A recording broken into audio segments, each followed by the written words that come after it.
them. What do you think is the secret for it? Because people say a country like India cannot build roads like this. Actually, frankly speaking, we need to develop good industry, capital investment. Without that, we cannot eradicate poverty. Because for creating industry, we need water, power, transport and communication. Without this infrastructure, we don't have employment potential. And without employment potential, we cannot eradicate the poverty. So development of infrastructure is the most important priority for the government. And Prime Minister Modi ji has given highest priority for that. And it is a really great thing that we are developing the road infrastructure. And it's my estimate that in the end of 24, it will be equivalent to the road infrastructure of USA. And in quality or quantity? Yeah, it's quality and quantity also. We have 6 world record in this year. Actually, we have highest road network of national highway in the world. And we are now, the way in which we are developing the road infrastructure, the quality, using the best technology, using the best material. We are using municipal solid waste in the Delhi Ring Road too. We have used already 20 lakh ton of municipal waste. In Ahmedabad-Dolero Express Highway, we are using 20 lakh ton of waste from Ahmedabad. So way in which we want to protect ecology and environment, at the same time we want to develop the good road infrastructure, and we are doing for that. We are making tunnels of 2,50,000 crore. We are only making works in Kashmir of 1 lakh crore. We are making the road construction of 5 lakh crore in Northeast, Assam, Arunachal, Meghalaya, Tripura, everywhere. So all part of the India, we are given priority for that, and our budget is also good. At the same time, we are raising fund from the market. We don't have any resources problem, and 100% we will make it with international standard. I remember interviewing you in 2014, and you had said, I'm going to increase the speed of road construction from 6 or 7 kilometers to 30. And I was almost, you said, watch, we're going to do it, and I didn't believe it. And then it started to happen. And now, of course, critics would say there's some difference between single lane and multiple lane. Is the speed now of road construction much higher than it was earlier? Actually, when we calculate the construction of the road as per lane is concerned, it is the same. Previously, the same system was there with the international system. Today also, the same system, we are going by that. And today, we have already, now if to last year, we have 38 kilometers. And we are now, for this year also, we will try to maintain that. But this year, because of rains and COVID's impact is there. But still, we will have a good record construction, and we are trying to increase it to make it more for that. I was just explaining to our viewers who are sometimes looking at India, and this is also going out internationally a lot, and trying to understand what exactly is happening. If you could just explain to us the strategy behind this. So once there was the Golden Quadrilateral, that was there. Then you said, okay, they're going to be national highways. Now there are these expressways coming up, which are access controlled and the speed goes up to 120. And then there's Bharat Pariyojana. So if you could just explain what's the strategy that you're following? Actually, at the time when I taken charge as the minister, the national highway length was 98,000 kilometers. Presently it is 1,48,000 kilometers. We have taken the Bharatmala 1, that is of, the project is of 24,000 kilometers. And the cost of the project is 30 lakh crores. So now we are already have completed some of the road, and already the construction is going on. We now want to start Bharatmala 2. It is with the cabinet approval. And the most important thing I will tell you, when I was shipping minister, there was Sagarmala. My budget was 1,000 crore, and by using that budget, we have taken the program of Sagarmala of 16 lakh crore, and out of which, on the port strength, the 12 major port we have at that time, and we have completed project more than 10 lakh crores. So we raised the funds from the market, capital market, and that is the reason we don't have money problem. My total income is 40,000 crore per year, and next end of 24 it will be 1,40,000 crore. So you're saying that the roads are being built, but the funds are not necessarily coming from the taxpayer. Already I'm giving you the example. Our budget is good. It is 2,18,000 crore. It's to be a very big budget. But still we can add 2 to 3 lakhs from the capital market. We are raising, we are monetizing the road. I'm giving the example. In our InvIT model, we are just going for Mumbai Stock Exchange for raising funds for our InvIT project. The time was prescribed for 10 days. But in the first day, 7 hours, our bond issue was subscribed 7 times more. That was the response from the investor, because it's a success story and we are giving return to the people 8.5%, and that is to be, interest will be given every month in their account. The retired people, the pensioners, the service people, they have an opportunity to get the return on their investment 8.5% per year, and they will get the interest every month in their account. Did I hear you saying that the toll income is going to go from 40,000 crore rupees to north of 100,000 Yes, crore? yes. I'm just telling you about the express highway. It is very important. It's a big list. We are making green express highway also. First of Delhi-Mumbai express highway. The size is 1,386 kilometer. Cost of this road is 1,02,000 crore. 64% work has already completed. Then other is Ahmedabad-Dholera, 109 kilometer. The cost of the project is 5,000 crore. 28% work is already completed. The Bangalore-Chennai, presently it takes 5 hours. It will be 2 hours from Bangalore to Chennai. From Delhi to Mumbai, presently it is 48 hours. It will be 12 hours. And from Ahmedabad to Dholera, it will be half hour. So Delhi to Dehradun, you told me it's going to be 2 hours. 2 hours. Delhi to Dehradun, Bangalore Haridwar, to 2 hours. Chennai. Delhi to Chandigarh, 2.5 hours. Delhi to Jaipur, 2 hours. Delhi to Amritsar, 4 hours. Delhi to Katra, 6 hours. Delhi to Srinagar, 8 hours. And now we have just completed the project from Mysore to Bangalore. Presently it's for 4 hours. Now it is 1 hour.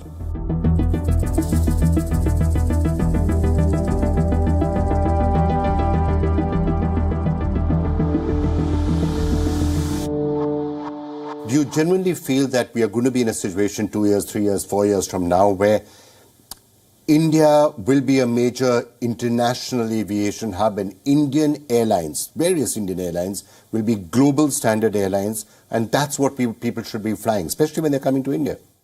Absolutely. I think we are already the third largest domestic aviation market in the world. We have grown from 6 crore flyers in 13-14 to almost 14.5 crore flyers today. So we've more than doubled the market in the last 8 or 9 years, COVID notwithstanding. On the international side, we are at roughly 6 crore flyers. So we are at roughly 20.5 crore flyers. I see this growing to 40 crores over the next 4 to 5 years. So that's the potential of the market. We have grown our fleet size from 400 in 13-14 by almost 75% to 700. With these large orders of Air India and Indigo and Akasa and SpiceJet, I'm looking at a capacity addition of at least another 1,000 to 1,300 planes over the next 5 to 8 years. So I see our fleet going to 2,000 in the next 7 to 8 years. And therefore, yes, India will be a major market, not only for Asia, but for the world. Also do remember, Vikram, that when we talk about an industry, we talk about the market. And when we talk about the market, we talk about penetration. And if you look at penetration in India, when we talk about 14.5 crore flyers, it includes many people like yourself and me who make multiple trips in a year. So if you distill that and you actually look at discrete travelers in the country, that number is not going to be more than roughly about 3 to 4 crores in a country of a population of 130 crores. So what's your penetration rate today? It's hardly 3%, 3 to 4%. So therefore you've got 96% to go. And today people are yearning to travel by air. And therefore the connectivity that the Prime Minister has provided through UDAN, where we have put up airports which were obliterated from the civil aviation map almost 50 years ago. Places like Jharsuguda in Orissa, Rupsi in Assam, Kishangarh in Rajasthan, Darbhanga, which are now providing customers ranging between 50,000 to 5.5 lakhs per year from these satellite tier 2, tier 3 airports.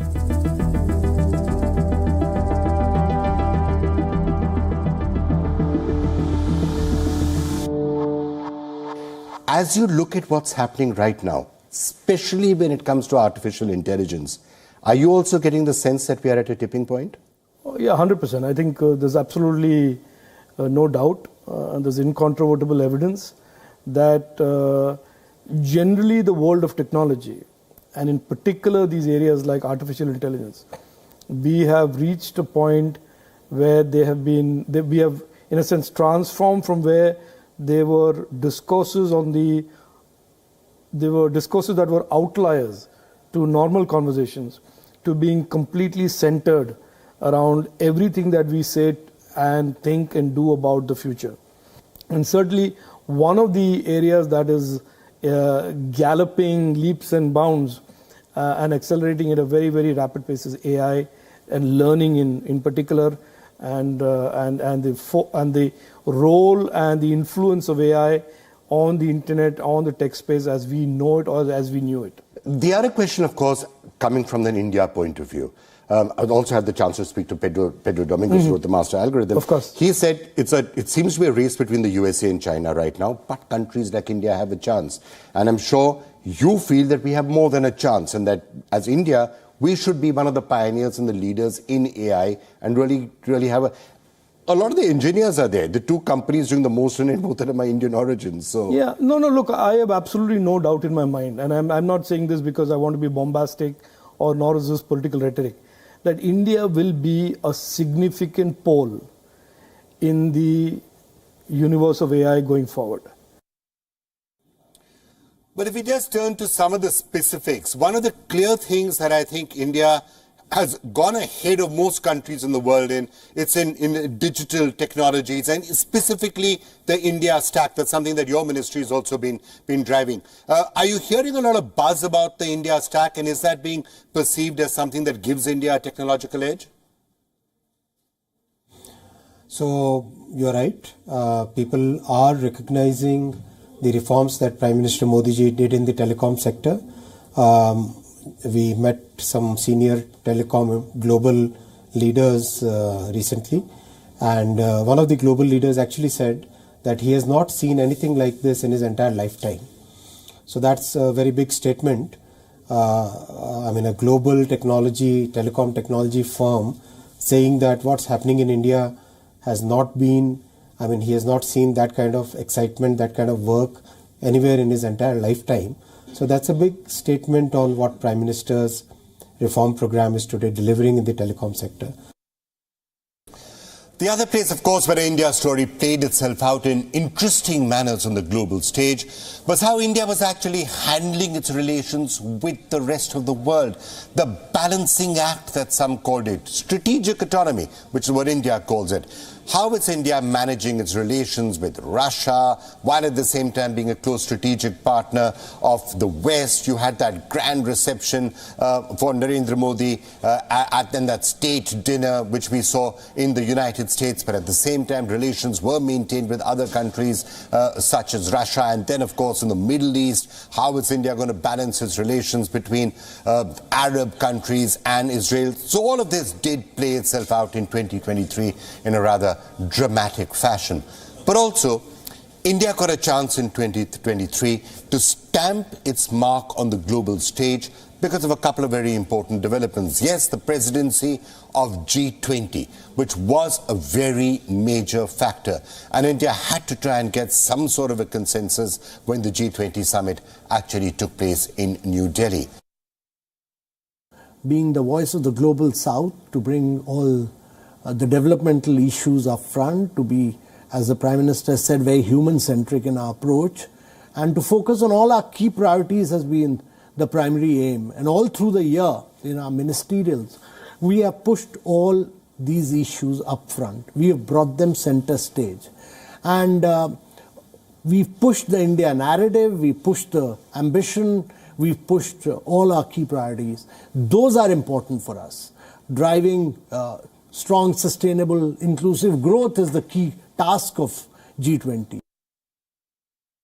At the end of the year, we also had COP28, climate change, which is one of the major factors and major problems that is really confronting the world right now. India got a chance to try and be a part of the solution, not part of the problem. And we did hear from the person in charge, the Minister for Environment, Bhupendra Yadav, in this very special exclusive interview on the sidelines of COP28. But at a macro level, we are still falling short. So there is still reason to be concerned because as a planetary level, at the COP level, we're still not getting to where we would like to be right now. You see, every country who is giving their national contribution, you know, the national communication which we are going to be filed in this COP also, our third national communication. The national communication prepared by the country on the basis of some points. First, the total capacity of that nation, their greenhouse emission, their mitigation effort, their adaptation effort, their research, initiative, policies, and all these things. We are also going to be submit our third national communication in this COP also. India is the country which is having a total land area of the world, 2.3% land area of the world. But we are having a population of 17%. You compare what is our lifestyle and what is our contribution to that. We have a 17% of population of the world and our carbon emission is 4 to 5%.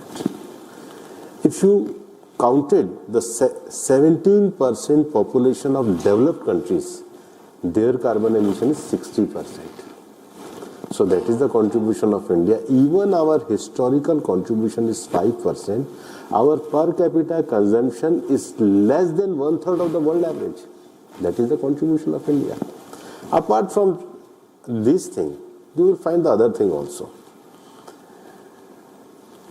Because of our development need, our energy resources and energy capacity is increasing. But if you compare to last 9 years, our per capita GDP emission is reduced.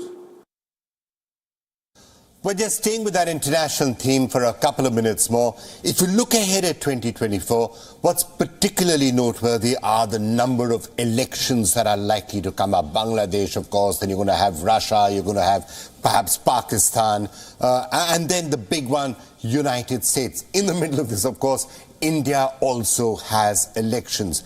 Now, one of the interesting things, though, that seems to be playing itself out, and that's probably good news from an Indian point of view, is the fact that there's increasingly bipartisan consensus on the fact that it's important to maintain good relations with India. So whoever wins, this person or that person, by and large, relations should be on an even keel.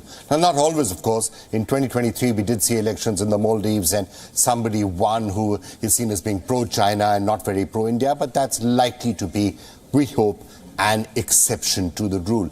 Hey, look at even countries like the United Kingdom, which probably is going to be going for elections in 2025, could be advanced to 2024.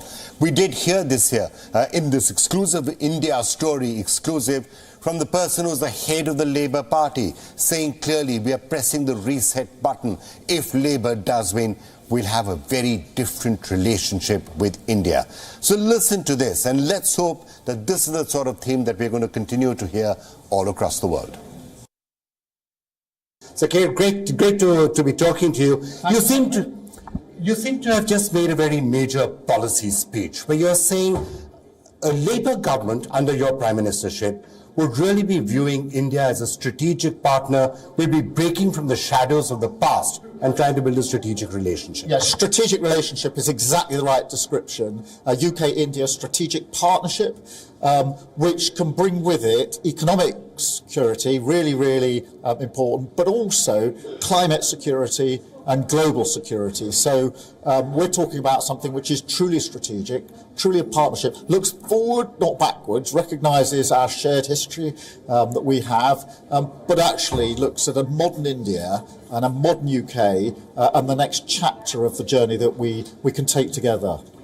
But when you're saying, is there a signal there that the Labour Party is also pressing a reset? Because sometimes it seemed as if the Labour Party is not as keen on India as maybe some of the other parties and has its own hesitations. Certain controversies have happened in the past over questions like Kashmir, which you changed just after you took over as the head of the Labour Party. Is there a reset button that you're pressing? I think reset is the right word, and as you describe, but it's not a narrow question. It's actually a broader question. As we look at modern India, look at modern UK, we face global challenges in relation to the climate, the economy.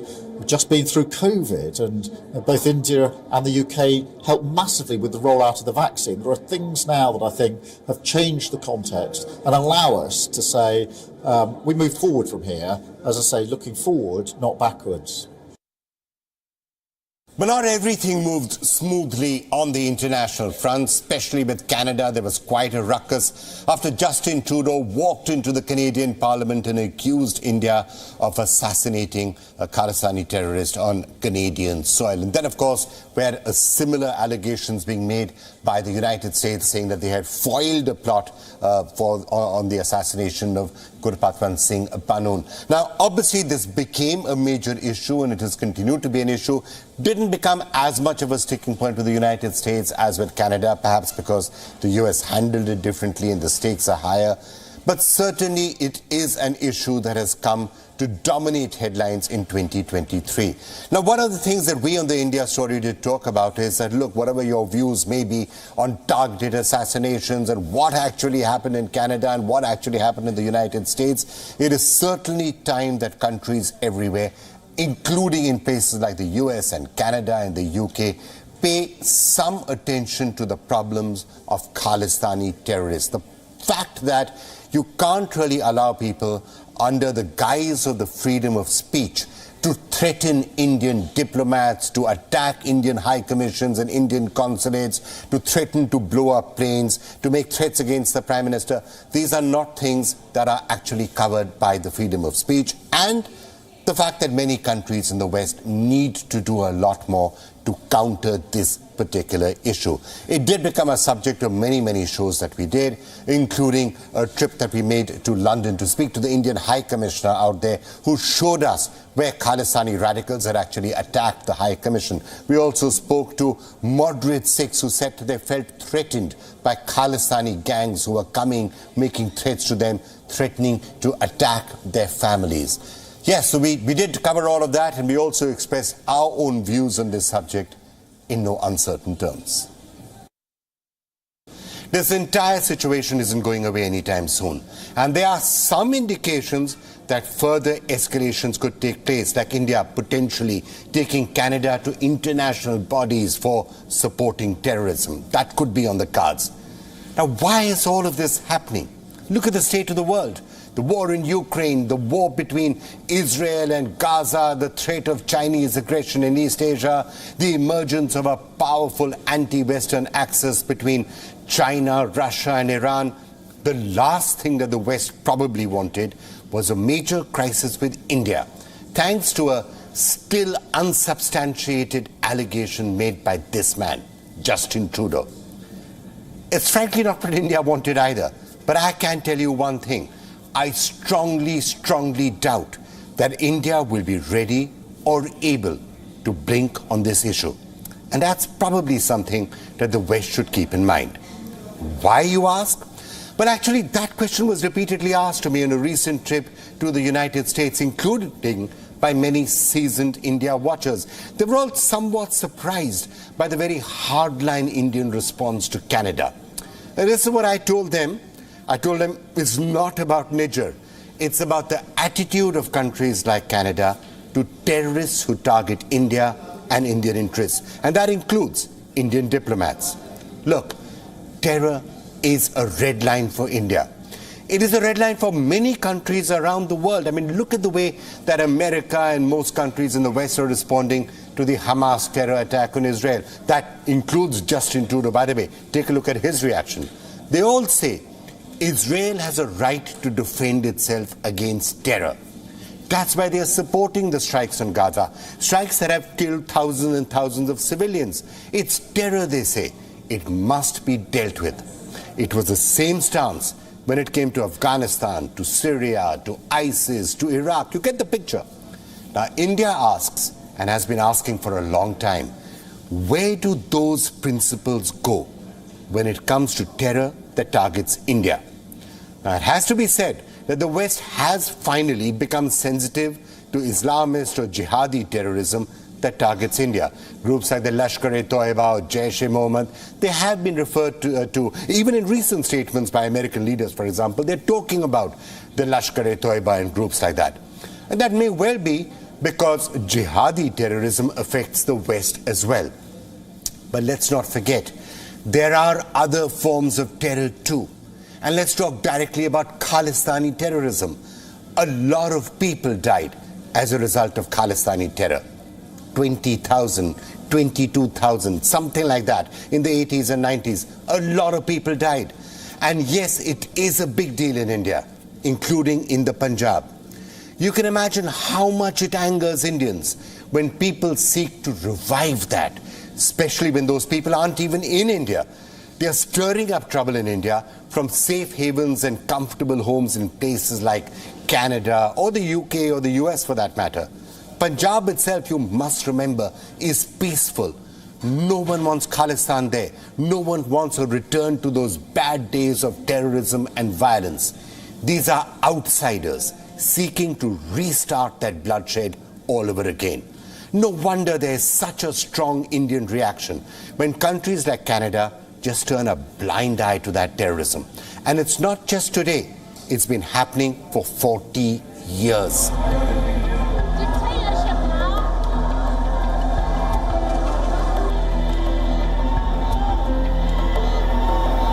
This particular location has actually become a symbol of pride for Indians. That flag, that's where they came and they attacked. And then you put that giant flag up there. It must have been a rather traumatic couple of days, or what happened? Well, yes, we certainly have had better days, certainly seen less stressful days than that. This was on a Sunday. As it happened, we were coming into the office anyway, my colleagues and I got a frantic phone call saying, don't come in immediately, there's a crisis happening immediately. And I suppose our security guys were worried that, it shouldn't get worse with the attack upon the High Commissioner's car or on me personally. But what happened that day was that there was a group of about 25 or 30 people who came, and obviously it had been pre-planned. They had cameras and so on and so forth, and they scaled the balcony and were in the process of lowering the flag and trying to hand it over to their crew to desecrate it and to put up a Khalistani flag. And our security guys climbed into the balcony. And he actually came out and grabbed it back, which is a brave guy. I'd love to meet him and shake his hand at some point. Well, you can only shake one hand because they managed to break his other arm in 3 places. Did they? Yeah, with lathis, which they were using from here. So, when they said there were minor injuries, it was, in the larger scheme of things, but he did have 3 fractures on his arm. आजा बाहर आजा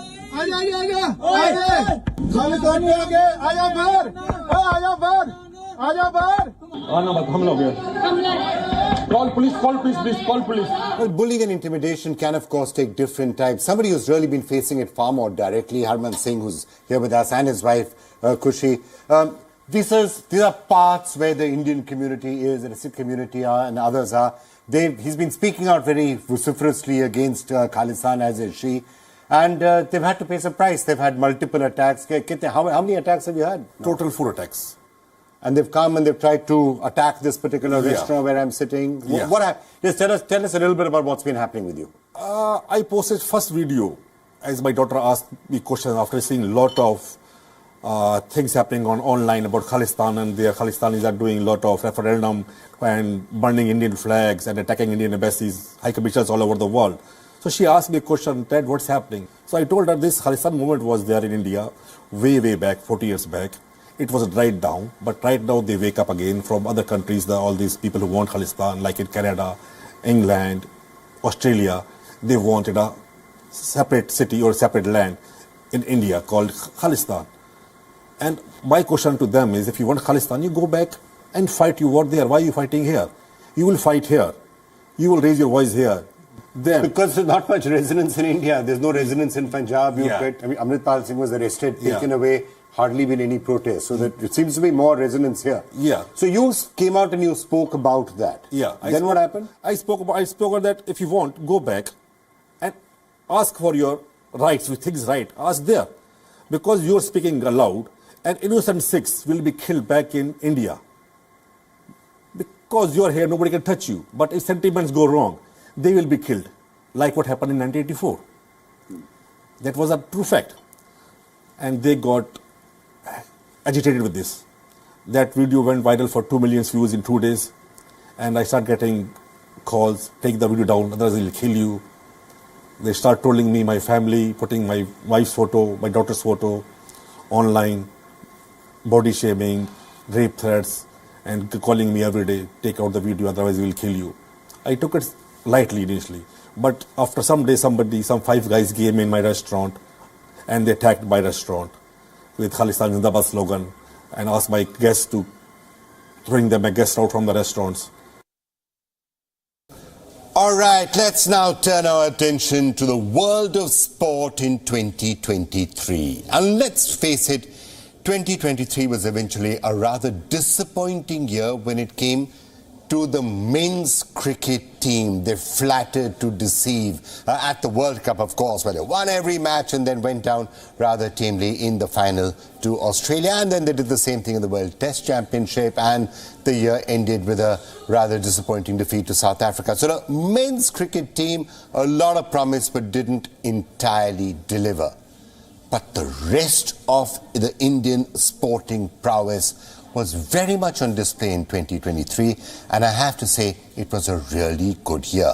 Look at some of the bright spots. Neeraj Chopra, of course, people like Nikhat Zareen, and we may well hear from a lot more from Neeraj Chopra and Nikhat Zareen next year, especially during the Paris Olympics. And then you had chess, where Praggnanandhaa did so well, and the women's cricket team, which also made us proud. So multiple newsmakers in the world of sport, and right here on the India Story, we got a chance to speak to all the people that I just mentioned. Take a look at these special interviews. You know, one of the moments that always strikes me whenever I'm looking at you giving those winning throws, your celebration. We've got so fond of it, we've got so used to it. You seem to turn around and raise your arms without even looking to see where the javelin has actually gone, where it's hit the ground. You seem to be sure of where the javelin is going once you've thrown it correctly. नहीं बिल्कुल sir, पता लग जाता है क्योंकि इतनी मेहनत की है इस उसके लिए, थ्रो के लिए, और पता लग जाता है जब अच्छा थ्रो निकलता है तो काफी अच्छा फील होता है खुद को. नीरज जी, आपके और पाकिस्तान के अरशद नदीम के बारे में बहुत कुछ लिखा गया है, बहुत कुछ कहा गया है. It's been said that you have, of course, a rivalry with Arshad Nadeem, but also some sort of a bond with him. Seems to be some sort of a camaraderie. You were posing together, in a sense, under the Indian flag just after you got the gold and he got the silver at the World Athletics Championship. तो अरशद नदीम के बारे में आप क्या कहेंगे? नहीं बिल्कुल जी, rivals तो हैं ही, पर हमेशा जो भी मेरे कॉम्पिटिटर्स हैं उनके साथ हमारा सभी का आपस में एक अच्छा रिलेशन भी है. हम एक दूसरे को हमेशा पुश करते हैं अंदर खेलते टाइम भी, और हमेशा ही अच्छा लगता है एक दूसरे को पुश करना, और फिर एक फ्रेंडली एनवायरनमेंट है सभी का, तो वो चीज बहुत ज्यादा जरूरी है. It's such a pleasure to talk to you, and first of all, many congratulations. You've been having a really fantastic run, haven't you, for the last few months and years? Yeah, thank you. Yeah, true. I mean, the World Cup was one of my best tournaments, and I've also been playing well. My game wise also I'm playing well, so I'm very happy with the way things have been last few months. But you know, talking about support, I have to say that your mother has almost become a bigger star than you have, because so much attention has been focused on her. She's always there for you, the way she supports you so much. What message would you like to give about her and the role that she's played in your success? Yeah, I'm very happy to see that usually the players or the person who achieves something gets the recognition, but in this case, I'm also happy that their efforts are also being recognized. I think it's a good thing to see. All right, let's shift our focus to chess now. Now, obviously, the World Cup, as that happened, you came very close to the brink of that. Where do you see the path ahead for you, and what are the areas of your game that you think still need to be worked on? Yeah, and I think my opening needs to be bit better. I mean, in the World Cup, I don't think my opening was something that was giving me some edge. I was just playing well, so that was the main thing. I think in general, I have to be in good shape consistently. And yeah, try to play good chess consistently. That's the key. How do you see the future of boxing, especially in the women's sport for India? Is this just step one in the continuing rise of Indian boxing?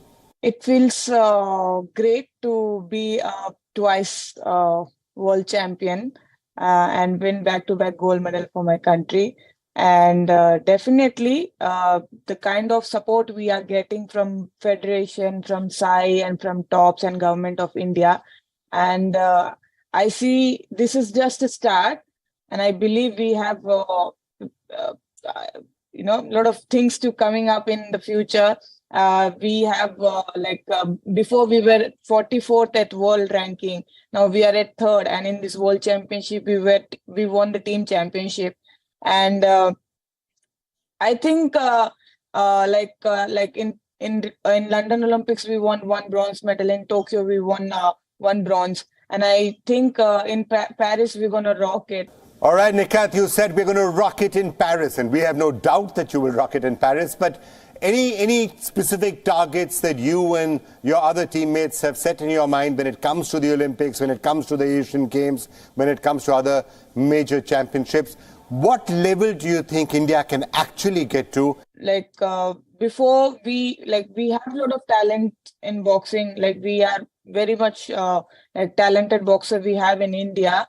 But, before we used to have only one competition once in a year. But now we are getting a lot of opportunities, a lot of exposure. Through that exposure, we are able to gain experience and we are gaining confidence. So because of that, we are able to perform good at international level, world level. So definitely the kind of support and exposure we are getting, with that, we will be doing good in future.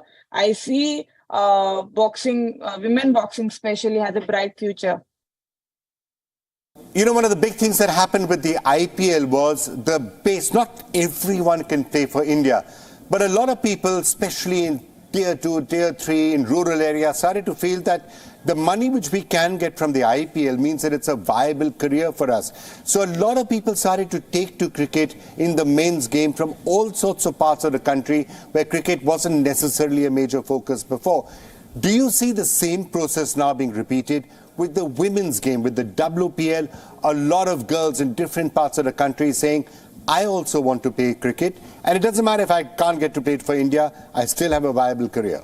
We give a lot of hard work and and so much time to the sport, and as you said, only 16 or 17 players can play for India, and others they don't have something where they can look after. But now when the WPL has come, so many cricketers, they are so excited. If they are not going to play for country, at least they have something where they can go and perform, and one more tournament is there where they can perform and still can get selected for the Indian team. And then definitely money is something which everyone wants to earn, and I think it's a great platform when you do good, and every franchise is looking to pick you. Harmanpreet, I happened to be in Mumbai on the 16th when that entire stadium was filled with young girls coming out, waving flags, getting really so excited. Must have been very heartwarming for you to see that, and to see those little girls saying, when I grow up, I want to be Harmanpreet, I want to be Smriti, I want to be Mithali Raj. Must be a very heartening thing for you to see. Yeah, after meeting them, I felt so nice. The full stadium was packed with the little girls. They were cheering for Mumbai Indians. And I think, it was a great moment for them. And not only for them, I think I was also very amazed to see that, that MI is doing so good for the little girls. They brought them to the stadium, and then, it was so, motivating for them, and definitely, few of them definitely will get a cricket as a career and maybe in other sports. And before we end this special episode, what would the India story be without entertainment, without Bollywood, without music, without all that we are seeing rolling out on OTT, and without comedy? And yes, we did do multiple interviews and multiple special shows on entertainment. Here's a small selection of just some of the entertainers we spoke to. All right, Vir, so let's start with the Emmy. Now, you have been nominated once before, so this time, were you nervous? Were you biting your fingers? Were you fairly confident you would get it? So I was just enjoying myself. There was bread at the table and I was drinking some wine. And then for Best Comedy, he said there's 2 envelopes and the jury has reached a tie. And that's the first time I thought maybe I have a shot. And then the name got announced. So and the rest, I think the next 90 seconds are very much a blur because I kind of ran up on stage and then I got off and just went into panic mode saying, did I thank my wife? Did I thank Netflix? Did I thank the Academy? Once I was told I had hit all 3, then I was fine. And if I look at your social media reactions after the Emmy, it sounded as if you teared up the most when you actually saw an Amul ad about you. Perhaps that's the most defining moment for any Indian. You don't really know you arrived in India when Amul makes an ad about you. Yeah, I think that was it for me, to be very honest with you. I think like you always, no matter what you do, you crave your parents' love. And so I think the same would go for your country, perhaps. And for me, yes, I spent the first 8-9 years of my life abroad. And yes, I did study abroad. And that's always kind of come up in a conversation of how Indian I am or how Indian my comedy is, etc. But I tend to carry India across the world with me, as I literally did for this show landing.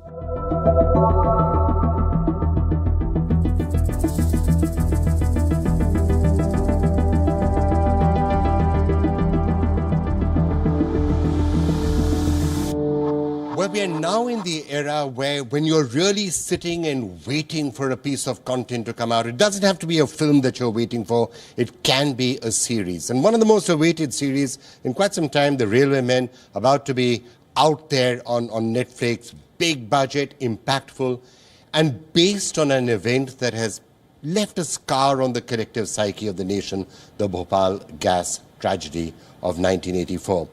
Fantastic ensemble cast, and it's great to have them all with us, along with the director, Shiv. Thank you all so much for being with us. Each one of you is the legend. So Shiv is here, of course, Madhava and KK, Rabil. Thank you all so much for being with us. This seems to be an interesting way now to really tell the stories. You're fictionalizing it, but you're still being inspired by what actually happened. Is that what you're also finding? This particular style of a lot of the stories that we are seeing are real stories, fictionalized, of course, but based on reality. Yeah, so when you have your base which is solid, when you say it's based on actual facts, then it becomes very easy not to have to create the world again. And then you get to create characters based on multiple characters and you amalgamate them into one. So that becomes even more enticing. And so I think it's one of the best ways to base a narrative. And so that, people are always guessing which part of it is true and not, and eventually just forget and become impacted by what the storytelling is. Why do you think that these stories have never filtered out? 1984 was a long, long time back. Actually, most of the country today was not born at the time when the Bhopal gas tragedy happened. Yet it has left a scar on the country, but the bad people, not the good people. Why do you think their stories get lost? I guess it's also about information dissemination, because information wasn't available then. If it was today, it would have been all over the news. And the bad people could get away because of that, I think. And the good people were not known because of that. So we are trying our, in this story, to put it in a different perspective, it's about an organization called the Railways. Now, you got to understand that the railways in India is the biggest and the widest in the world. The networking of railway, the rail tracks, etc., and the kind of infrastructure that we have is colossal compared to the world. And number two is that it's not just the job of a railway guy to reach you on time. It's also to reach you safely. Okay, so safety is an inherent quality in a railwayman. Now that quality comes to fore and transforms into courage because of humane reasons in this series, and that's what actually caught me as far as the screenplay is concerned. Any individual story that you encountered while working on this project that really stuck out for you? Sir, it was not because I'm from a different generation. I was really, this generation is not aware of this tragedy as much, right? And that's a shame. But when the story came, it was not the tragedy itself that attracted me towards the story because I was not aware of it. It was the perspective of heroism, right? When you think of a hero, you think of, this larger than life figure with a cape and superpowers and he can do anything, but you never look at the common man as a hero. And that perspective, that what is heroism, right, is just a point of view of how you look at a crisis, right? And the decision you make at that point of crisis, that's heroism. That's what it all boils down to. That's what attracted me towards the story. And then when I started working for the film is when I truly got, engrossed in the research of it. And in the research of it, I started realizing that this is something our generation must know. And it is through the film that I really started to understand what the tragedy was. And that's a wrap of the India story for the year 2023. But I can tell you that 2024 is going to be even more exciting. Not least because the greatest show on the planet is going to unfold right here in India as 1.4 billion people elect their government. And the India story is going to be here to take the India story to the rest of the world and to tell everyone all across the planet what's happening in the world's fastest growing economy. But that's it. Have a happy new year and a great 2024.